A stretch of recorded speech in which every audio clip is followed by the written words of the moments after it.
सोचिए, हम सभी को लगता है कि डॉक्टर डूम एक ओरिजिनल विलेन है ना?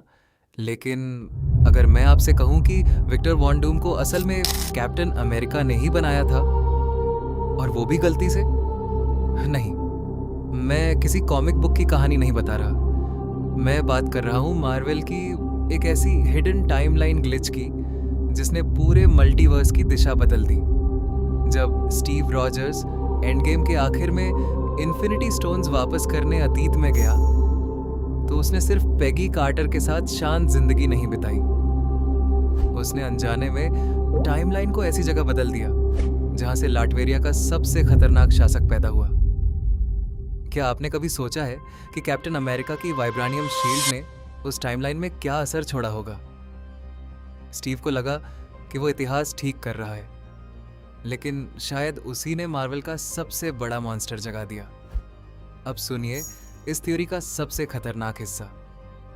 जब स्टीव अतीत में रह गया तो उसे अपनी पहचान छिपानी पड़ी, लेकिन एक सुपर सोल्जर हमेशा चुप नहीं बैठ सकता। 1960 के कोल्ड वॉर के दौरान स्टीव एक सीक्रेट मिशन पर ईस्टर्न यूरोप पहुंचा, जहां उसे हाइड्रा के एक गुप्त ठिकाने को खत्म करना था। लड़ाई के दौरान उसकी वाइब्रानियम शील्ड एक धातु की दीवार से टकराई और उसका एक छोटा सा टुकड़ा टूटकर वहीं रह गया। यहीं से शुरू होती है हमारी माइंड बेंडिंग थ्योरी। वो टुकड़ा पहुंचा वॉन डूम परिवार के हाथों में।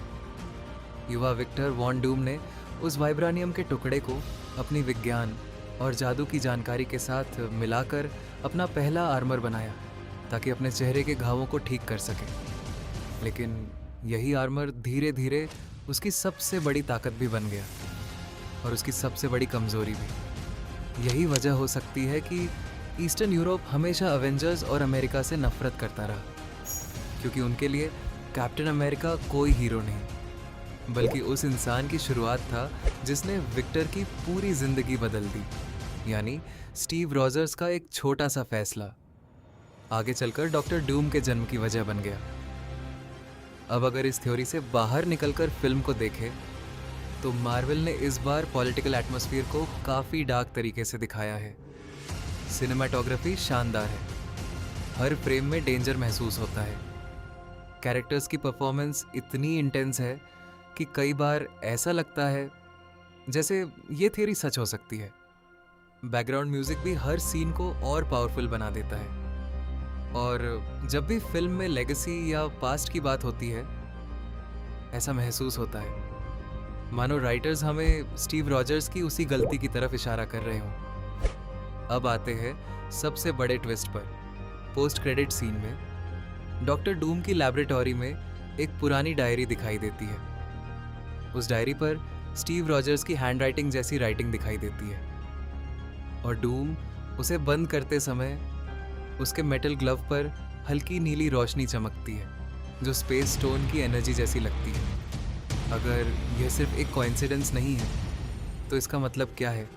क्या डायरेक्टर ने जानबूझकर इस हिडन कनेक्शन को छोड़ा?